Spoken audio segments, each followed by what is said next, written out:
12절 같이 읽겠습니다. 12절 갈리오가 아가야 총독되었을 때에 유대인이 일제에 일어나 바울을 대적하여 법정으로 데리고 가서 갈리오가 아가야 총독되었을 때에 이렇게 되어 있죠. 갈리오라는 사람이 아가야 총독으로 새로 부임해 온 겁니다.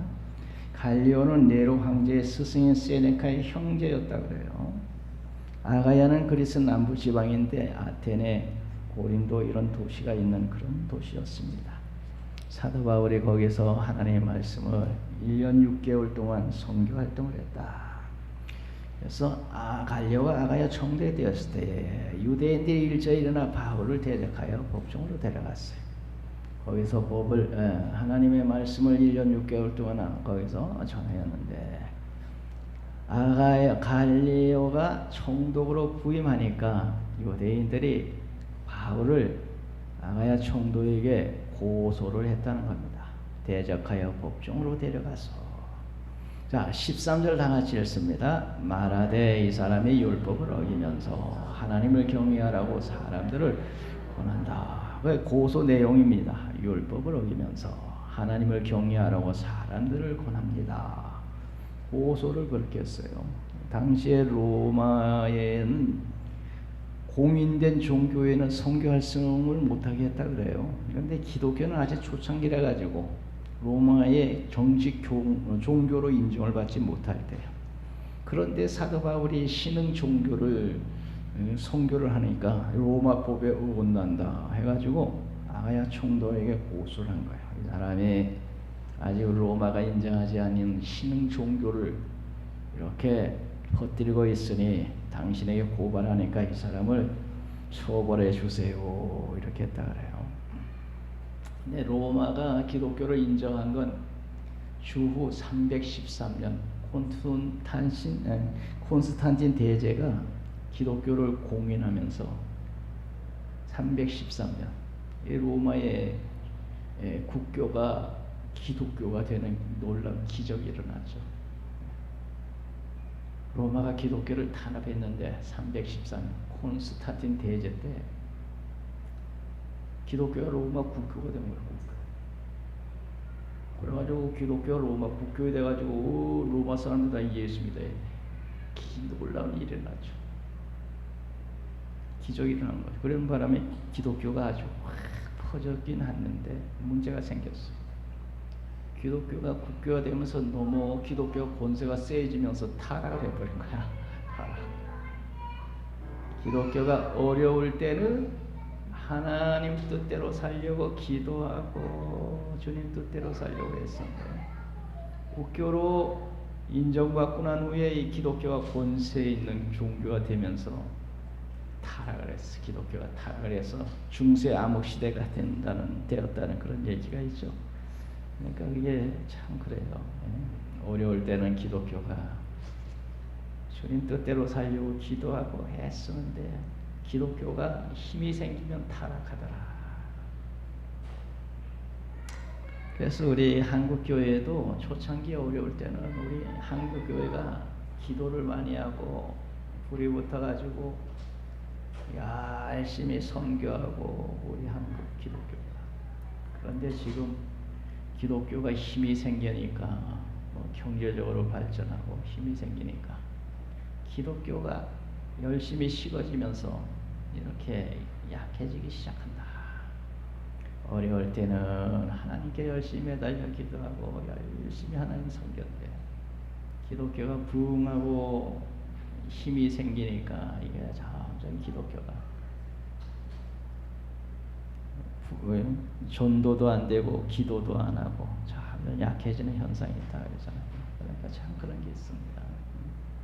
힘들 때는 하나님 뜻대로 살려고 애쓰는데 힘을 얻고 평안해지면 기독교가 타락하고 이런 문제가 있어요. 이 기독교가.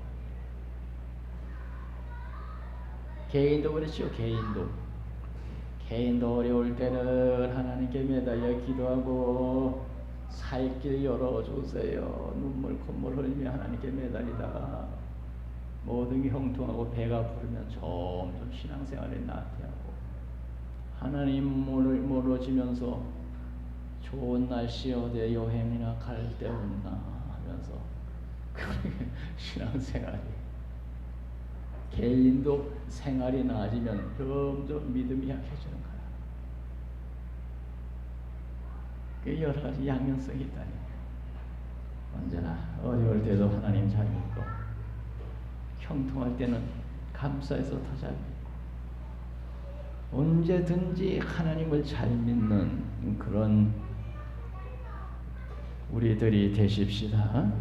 언제든 예수 잘 믿어야지. 어려울 때는 눈물 콧물 흘리며 기도하더니 배부르고 나면은 점점 하나님 멀리하고 직분감 나누지 안 하고 놀러 갈 생각이 나고 이렇게 되면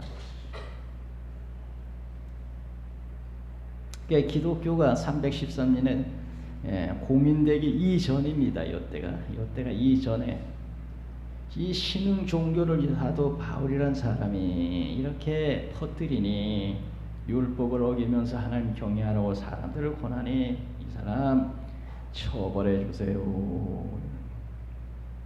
14절 다 같이 읽겠습니다. 바울이 입을 열고자 할 때에 갈리오가 유대인들에게 이르되, 너희 유대인들아, 만일 이것이 무슨 부정한 일이나 불량한 행동이었으면 내가 너희 말을 들어주는 것이 옳거니와. 로마법은 고소를 하면 원고가 있고 피고가 반드시 변론할 수 있는 기회를 줘가지고 변론을 하고 양쪽 얘기를 다 들어보고 판단을 하게 돼 있어요. 그래서 유대인들이 사도 바울을 고소를 했어요. 갈리오 총독에게. 이제 고소를 당한 바울이 변론을 해야 돼, 로마법에. 그래서 14절에 바울이 입을 열고 이제 변론을 하려고 합니다. 변론을. 바울이 자기를 변론을 하려고 변명을 하려고 할 때 갈리오란 사람이 무슨 부정한 일이나 불량한 행동이 있으면 내가 너희 말을 고소를 들어주고 변명할 말도 듣고 하겠는데 주는 것이 옳거니와. 부정한 일이나 뭔 불량한 행동이 있고 살인을 했다거나 뭔 부정한 일을 해가지고 뭐 뇌물을 받아 먹었다거나 뭐 그런 일이 있으면 내가 당연히 심판해 주는데. 자, 15절 다 같이 읽습니다. 만일 문제가 어로와 명칭과 너희 법에 관한 것이면 너희가 스스로 처리하라. 나는 이러한 일에 재판장 되기를 원하지 아니오노라. 그래서 변론을 듣지도 않았어요. 종교 문제에 대해서 고소를 하니까 사도 바울이 이제 변명할 차례인데 변명도 들을 필요가 없다.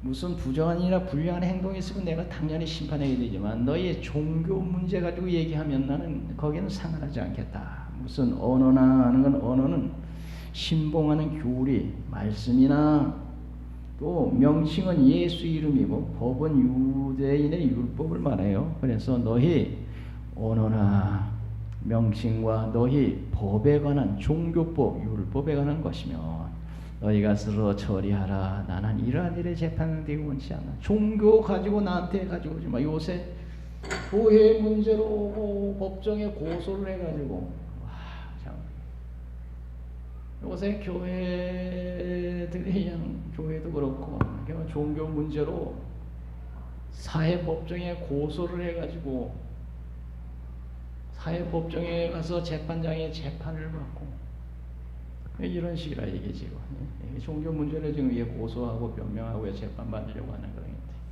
우리나라에서 지금 너무 고소를 많이 하고 교회마다 고소하고 고발하고 또 재판장한테 가 재판받고 방송교회 문제가 생겨서 13년 동안 재판받아 13년 동안. 그래서 있는 대부분 판결까지 다 나고 다들 마무리돼가지고 원로 목사님 측에서 승소를 하고 이제 교회를 차지하고 들어갔어요. 근데 13년 동안 재판을 13년. 요거 끝나면 저거 고소하고 저거 끝나면 요거 고소하고 저게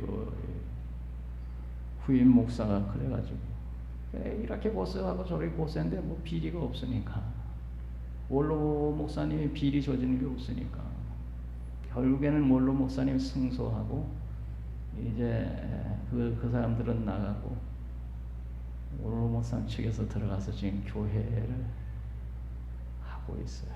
얼마나 14년 동안 고소했으니까 법정에 가서 계속 재판받는 거예요. 그런 일이 한두 번이 아니에요. 우리 대한민국. 지금 여기도 보는 게 종교 문제 가지고 갈리오 총독에 가가지고 사도 바울의 로마 교회에서 인정하지 않는 신은 종교의 법을 지금 전파하고 있습니다. 심판해 주세요. 그런데 갈리오는 종교 문제 가지고는 오지 마라. 무슨 불량한 일, 부정한 일, 살인한 일, 도둑질한 일인가 뭐 그런 문제라면 내가 재판하지만 언어와 명칭과 너희 법에 관한 것이면 너희가 스스로 처리하라. 나는 이런 일에 재판장 되기를 원치 아니하노라. 그래 종교 문제는 나는 재판하는데 종교 문제는 너희가 스스로 알아서 해결하라. 근데 요새는 우리 한국 교회에서 그냥 종교 문제로 여러 가지로 그냥 법정에 뭐 수많은 건수들이 지금 올라가 있어요. 수많은 건수들.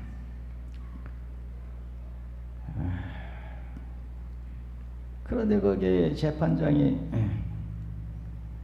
교회 다니는 집사고 고소하는 검사가 교회 장로고 이런 경우가 생길 때 아주 곤란하다는 거예요. 야, 이거 교회 문제 가지고 와가지고 이게 재판장 집사한테 심판받으러 가지고 이걸 어떻게 처리를 해요? 아주 곤란하다고 그런 얘기가 있어요. 교회에서 은혜롭게 다 해결해야지. 사회법정에 와가지고 갈리오는 그런 문제는 난 재판 안 하겠다고 하고 16절에 있습니다. 그들을 법정에서 내쫓았다. 그런 문제라면 나는 상관 안 하고 재판 안 할 테니 당장 법정에서 나가시오 하고 내쫓아버렸어. 그래서 17절에 보면 다 같이 읽습니다. 모든 사람이 회당장 소스데든을 잡아 법정 앞에서 때리되 갈리오가 이 일을 상관하지 아니하니라. 그렇게 되어 있죠. 그래서 갈리오가 이렇게 재판한 것이 판례가 되어서 사도 바울이 가는 곳곳마다 선교하기가 좋았다 그래요. 종교 문제는 재판하지 않는다 하는 이런 고소 건수가 되지 않는다는 이게 판례가 돼가지고 사도 바울이 가는 곳곳마다 복음을 전했는데 고소가 되질 않으니까 복음 전하기 좋았다는 그런 얘기예요. 그러니까 하나님은 합력해서 손이 되게 하시는 거예요. 그런데 이 사람들이 왜 회당장 소스데네 들고 팼느냐? 그 보면 회당장 소스네들을 잡아 법정에 앞에서 때렸어요. 법정에서 소란스럽게 자기들끼리 다투니까 내쫓았는데 거기에서 회당장 소스데네를 잡아 법정에서 때리되 왜 자기들끼리 때리고 치고받고 했느냐? 회당장 소스데네가 내가 고소를 어떻게 했길래 이렇게 기각이 돼가지고 이렇게 재판이 이렇게 됐느냐? 회당장 소스데네 내 책임이다. 고소를 제대로 해야지 이렇게 각하돼서 재판이 안 되게 했으니 해당장 너 책임이다 해가지고 들고 팼다는 거야. 그래가지고 갈리오가 이 일을 한 건지 두들겨 패든지 말든지 난 모른다. 상관하지 않았다 하는 얘기입니다. 그래서 하나님 믿는 우리들이 하나님 모르는 사람 앞에서 들고 패고 치고 받고 요새 그런 일이 뭐 가끔 텔레비도 나오고 여기는 갈리오라는 사람 하나님 전혀 모르는 사람인데 유대인들도 하나님 믿는 사람이고 사도 바울도 하나님 믿는 사람인데 사도 바울은 예수를 믿고 하나님 믿는 사람이잖아요. 근데 종교인들이 서로 들고 패고 난리치는 거야. 유대인들이 회당장을 들고 패는 거지. 자기네끼리 유대교를 믿는 사람들끼리 막 들고 패고 난리치는 거야. 갈리오는 너희들 서로 들고 패고 싸우든 나는 그런 건 상관 안 한다 이랬다. 우리 하나님 믿는 사람들이 안 믿는 사람 앞에서 서로 싸우고 치고받고 고소하고 이런 일을 하면 안 된다는 거죠. 자, 18절을 다 같이 읽겠습니다. 바울은 더 여러 날 머물다가 형제들과 작별하고 배 타고 수리아로 떠나갈새 보게슬기라와 아골라도 함께하더라. 바울이 일찍이 소원이 있으므로 갱그리아에서 머리를 깎았더라. 그래서 바울은 거기서 법정에서 재판받지 아니하고 다행히 풀려나서 여러 날 더 머물다가 형제들과 작별하고 배 타고 수리아로 떠나갈새. 그래서 멀리 여기 아가야에서 배 타고 멀리 떠난 거예요. 고린도에서, 그리스에서 배 타고 이제 여기 팔레스타인 지방, 수리아는 팔레스타인 지방에 있거든요. 근데 배 타고 스리아로 떠날 때 그런데 여기 보면은 브리스길라와 아굴라와 함께 출발했다 그렇게 되어 있죠. 브리스길라와 아굴라와 함께 하더라. 브리스길라가 아내고 아굴라는 남편이에요.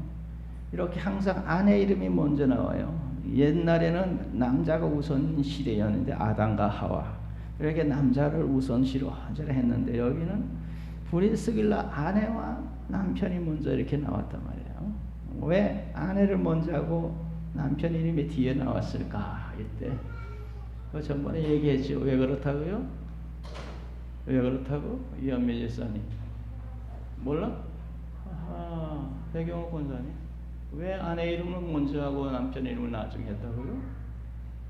또 모르네. 김기석 권사님, 응? 큰 소리로 그러지 말고 어물어물 하지 말고.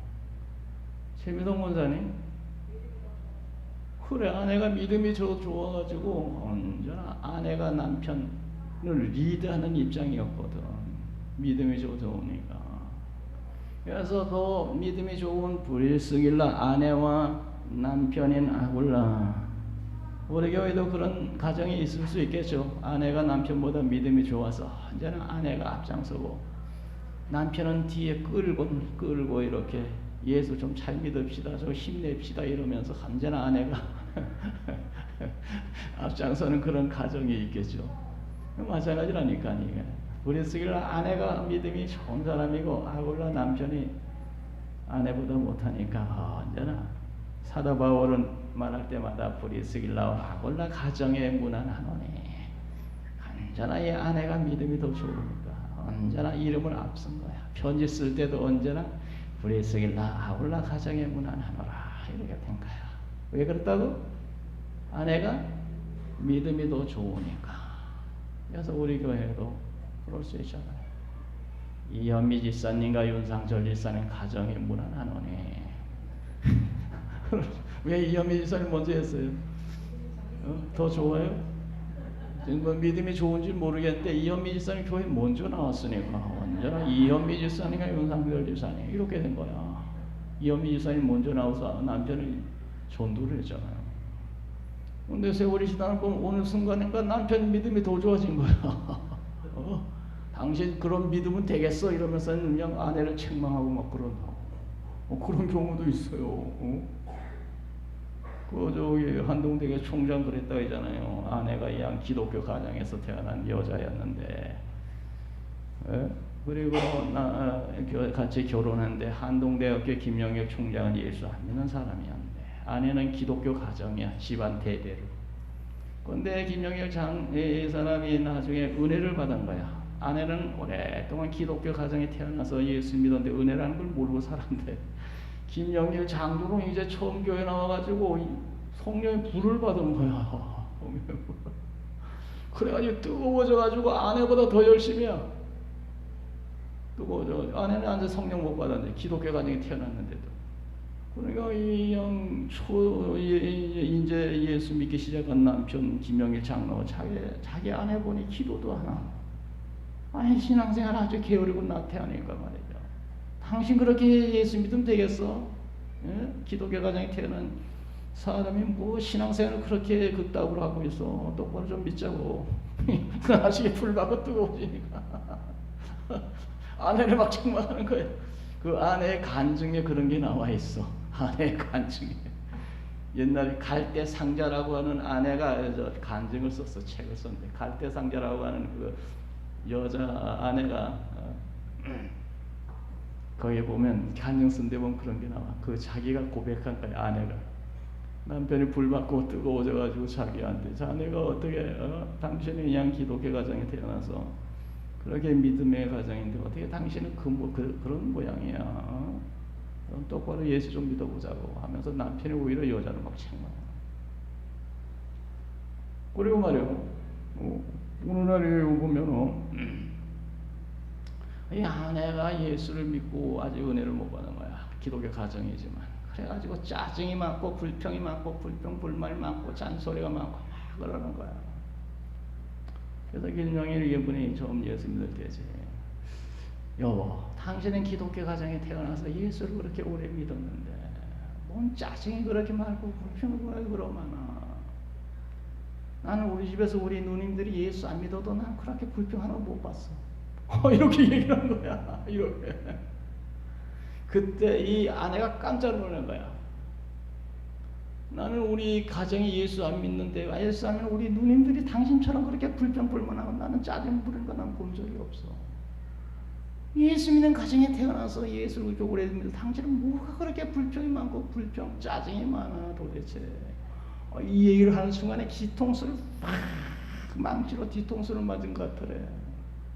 야, 내가 이렇게 예수 믿으면 안 되겠구나. 아주 그냥 뒤통수를 맞은 기분이 들더라. 그때부터 정신을 차리고, 야, 이거 내가 이렇게 나중에 예수 믿은 남편 앞에서 이렇게 내가 본의 안 되면 안 되겠구나. 그때 제 정신이 바짝 차렸다. 맞아. 그러니까 나중에 남편이 더 잘 믿을 수도, 우리 윤상철 일사님이 더 잘 믿을 수 있어요. 아직 지금까지 보니까 별로 이현미 집사님 뒤처진 같지 않아요. 벌써 기도하는 것도 들어보면 이현미 집사님 거의 따라 마신 것 같은데 그렇게 역경이 되는 수가 있어요. 자, 브리스가 물론 함께 같이 간 거야. 같이 수리하러 가는 거야. 그리고 함께 하더라. 바울이 일찍이 서울이 있으므로 갱그리아에서 머리를 깎았더라. 갱그리아는 고린도에서 한 10km 떨어진 도시인데 바울이 그곳에서 하나님께서 서원한 것이 끝이 났으므로 머리를 깎았다. 구약시대에 서원을 하고 나신으로 이렇게 있다가 서원이 끝나면 머리를 깎았다 그래요. 사도 바울이 무엇을 서원했는지는 알 수가 없으나 서원 기간이 끝났으므로 거기서 머리를 깎고 머리를 깎았습니다. 갱그리아에서. 그리고 그 다음에 또 읽어봅시다. 에베소에 와서 그들을 거기에 머물게 하고 자기는 해당에 들어가서 유대인들과 변론하더라.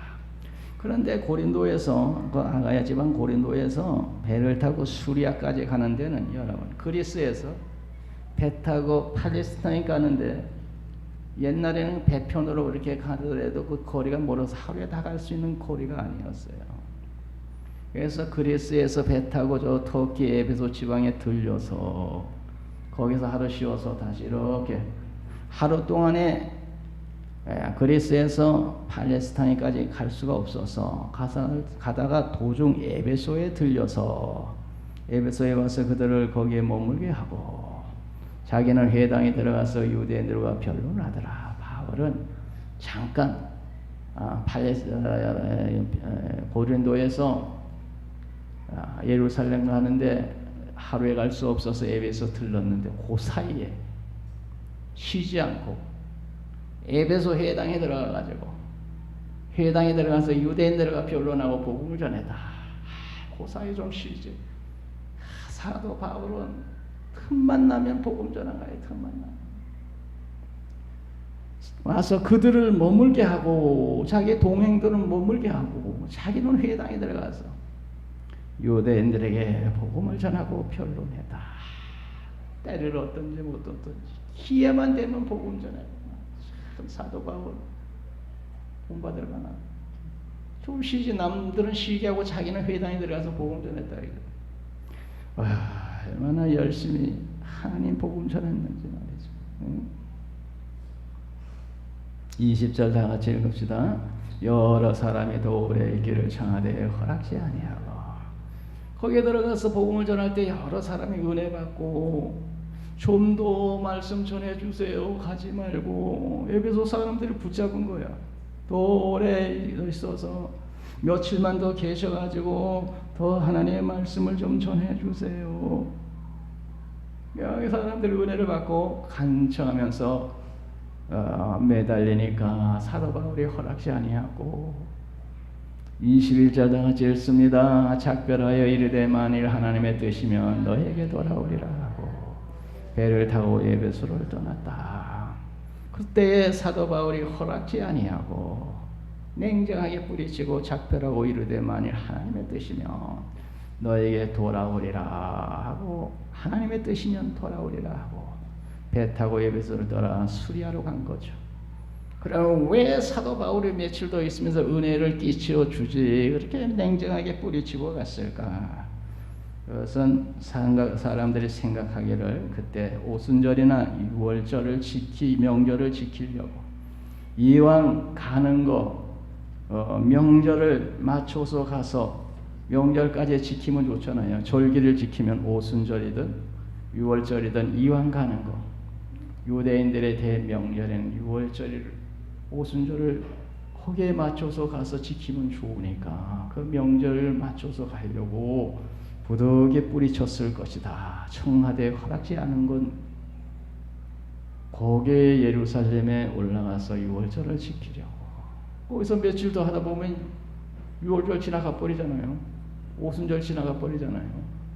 그러니 부득이 거기에 맞춰 가려면 내가 떠나야 됩니다. 죄송합니다. 하나님의 뜻이면 내가 다시 와서 여러분들에게 복음 전할 날이 있을 겁니다. 하나님의 뜻이면 너에게로 돌아오리라 뿐만 아니고 이제 그때가 겨울이라 가지고 날씨 관계로 출항이 힘들어지면 떠나기 힘드니까 서둘러서 떠날 수도 있을 것이다. 그때 겨울이니까 날씨가 변동이 많으니까 겨울에 그래가지고 지금 출항하지 않으면 잘못한 날씨가 어떻게 될지 모르니 서둘러 떠나다. 하나님의 뜻이면 너에게 돌아오리라 하고 배를 타고 여기서를 떠나다. 그래서 우리가 하나님의 뜻이면 이것도 하고 저것도 하고 모든 건 하나님의 뜻을 따라 움직여야 됩니다. 내 뜻대로 마시고 아버지의 뜻대로 하옵소서. 아버지의 선하고 기뻐하고 온전한 뜻이 무엇입니까? 잘 분별해서 주의 뜻이면 내가 돌아올 것이요. 주님 뜻대로 움직여야지. 내 뜻대로 움직이면 요나처럼 폭풍만 나요. 잘난 체하고 제 뜻대로 움직이면 사도 바울이 지금 출항하면 풍풍만 납니다 할 때에 바울의 말을 듣지 않고 출항했다가 유라굴로 광풍을 만나 배가 뒤집힐 뻔했어요. 하나님의 뜻을 따라서 움직여야 제대로 되지. 그래서 하나님의 뜻이면 돌아오리라 하고 거기를 떠나 22절 읽습니다. 가이사랴에 상륙하여 올라가 교회 안부를 물은 후에 안디옥 내려가서 요 22절이 아주 우리가 잘 기억을 해야 됩니다. 거기에서 이제 팔레스타인 가이사랴에 온 거야. 가이사랴라고 하는 것은 팔레스타인 예루살렘 북서쪽에 105km에 있는 항구에 온 거야. 예루살렘 북서쪽으로 105km 쭉 되는 그 바닷가 지중해에 있는 항구가 가이사랴거든.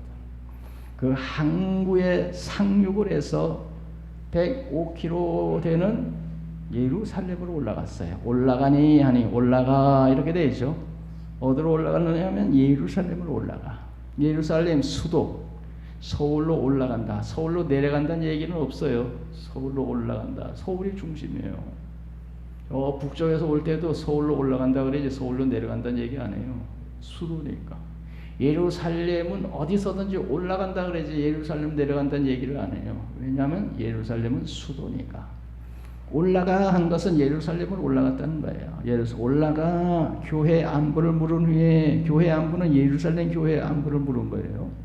그리고 2차 선교 여행을 하고 예루살렘으로 올라가 예루살렘 교회에 들려서 2차 선교 보고를 하고 그리고 예루살렘 교회의 여러 가지 형편을 살폈다는 안부를 물은 후에 그리고 안디옥 자기를 성교사를 파송한 수리아 안디옥 교회로 내려온 거예요. 그리고 22절에 거기에 다 들어있는 거예요.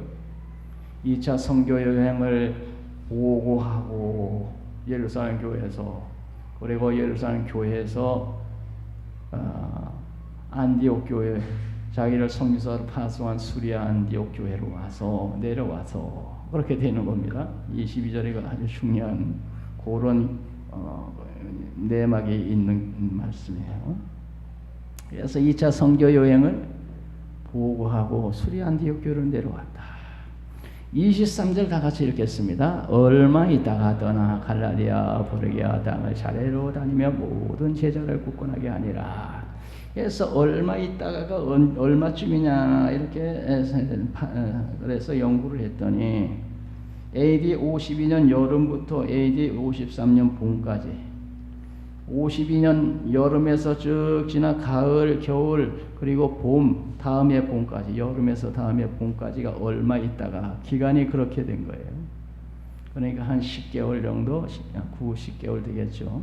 얼마 있다가 이제 떠났다는 건 3차 선교 여행을 떠났다는 거예요. 3차 선교 여행을 떠나 그동안 선교를 하는 갈라디아의 교회들과 부르기아 땅에 있는 교회들과 모든 제자들을 굳건하게 하니라. 그렇게 방문하면서 1, 2차 전도 여행 때 교회를 세운 그 교회에 들려서 성도들의 믿음을 굳건하게 세우시고 오직 주님의 뜻대로 믿음으로 바로 살라고 이루 격려를 했다. 그래서 그렇게 신방을 한 거죠. 3차 여행까지 떠난 겁니다. 3차 여행을 떠나서 갈라디아까지 갔다. 갈라디아 보르기아 땅을 차례로 다니며 모든 제자를 굳건하게 하니라. 사도 바울은 그저 하루만 되면 복음 전하는 일에 참으로 열심히 했구나. 우리들도 때를 얻든지 못 얻든지 틈만 나면 주의 복음 전하는 그런 하나님의 충성스러운 일꾼들이 다 되십시다. 기도합니다. 거룩하신 아버지 하나님, 사도 바울은 아버지 하나님이여 때를 얻든지 못 얻든지 온 인생을 복음 전하는 일에 다 바쳤습니다. 오늘 우리들도 주의 복음 전하는 일에 힘쓰는 주님의 충성된 일꾼들 다 되게 도와주옵소서. 예수님의 이름으로 기도드리옵나이다. 아멘.